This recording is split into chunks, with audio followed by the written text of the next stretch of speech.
This is when we get too complacent because we're okay right now for drinking water after a few years of great rain, but that can change very fast, as we know from 15 years ago. Drought, run out of water.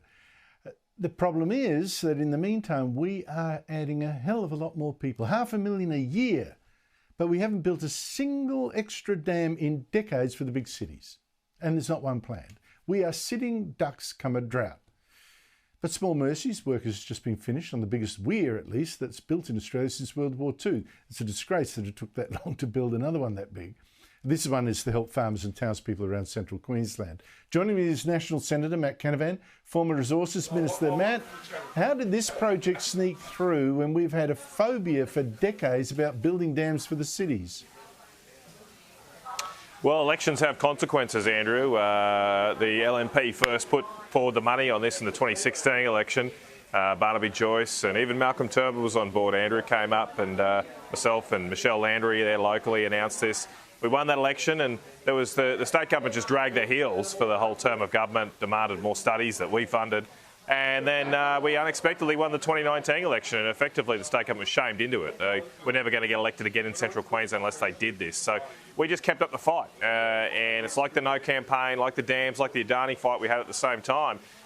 When we as a party, we as a political movement, stick to our guns and fight for things like dams, we can get results because people want them. They want this. It's very popular. And even now the Labor Party are on board. They've all come to central Queensland to take credit for this project, when invariably I'm sure if we'd lost that 2019 election, they would have cut the funding for this dam, just like they would have, just like they have done, I should say, for $7 billion of dam funding that we left them when we lost government last year.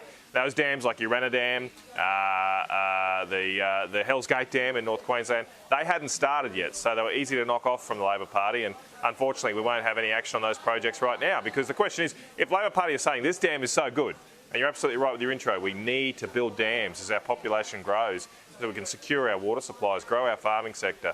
If this dam is so good, why won't the Labor Party fund the next one? Why don't we do the next weir, the next dam? We're now just back to being a standstill and doing nothing as a nation, which is very sad.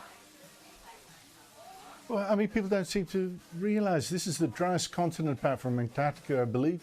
Water is gold, and we just keep letting it run to waste in the sea. I just don't get it. Hey, Matt, as I said last night, what is that behind you, by the way? It looks a terrific little do. I wouldn't mind dropping in myself. What have you got going on there? Well, we've got a Christmas party season, but we're also taking the opportunity to say thanks to all the No volunteers here. I'm up in Mackay with Andrew Wilcox and Bridget McKenzie here as well. So, yeah, we're just taking the opportunity to say thanks to all those people. We'll have other functions around central Queensland. We won that campaign based on people. It was based on courage, on fight. But we won the Australian people. As I say, it's just a good example about why we need to push back against all these agendas. Net zero, all of this. When we do, we normally win. That's so true. I mean, mate, can you send some of that message down to the Liberals in Victoria? Now, I said last night the government's green energy targets look absolutely impossible now. The whole thing is a shambles. I think there's not one target it's going to meet.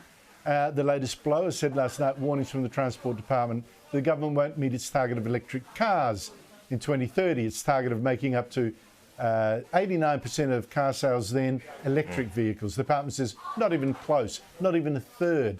Matt, I've since seen that electric car sales in Europe and the United States have also fallen off a cliff. People have stopped buying this spin. What do you make of all this? Well, what I make of it is that governments are wasting a lot of your money on ridiculous subsidies for mostly wealthy individuals buying a certain type of vehicle. And I've got nothing against electric cars. You want to buy an electric car, go for your life. I just don't think my or your taxes or your viewers' taxes should be going to subsidise the consumer preferences of wealthy Australians. And keep in mind that it almost is invariably wealthy people who can afford, are the only ones who can afford electric cars, because the cheapest start at over $40,000. That's the base model. You really need to spend over $50,000, look, even $60,000 to get a decent electric car.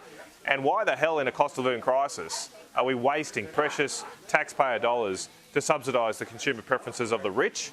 We should be helping those that are most vulnerable among us, and there's a lot of people in that category right now who need that help. Keep in mind too, Andrew, this modelling is the same modelling the Labor Party used to say they'd save you $275 for the electricity bill.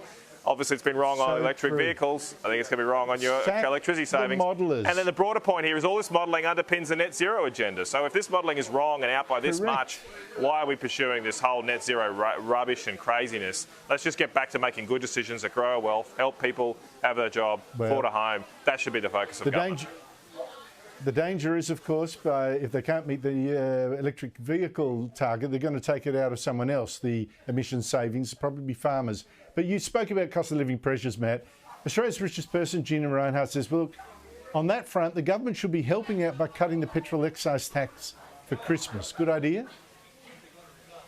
I suggested the same a few weeks ago. I think, number one, the government has slowed down the infrastructure rollout. They're not spending as much money now in the next few years on roads. So why should we be paying so much on fuel excise? And we could easily fund a 1 year half discount on the fuel excise, save you 22 cents a litre, save the average family $600 a year by just using the savings the government has taken on not funding roads to do this. We could add top of that, let's end the EV subsidies, end the electric vehicle subsidies to the rich and use that to help the poor pay for their petrol to get to and from work and drop their kids off at school. I think that would be a much better spending of public money. Now, Canavan, return to your party. Thank you so much indeed for your time. Appreciate it.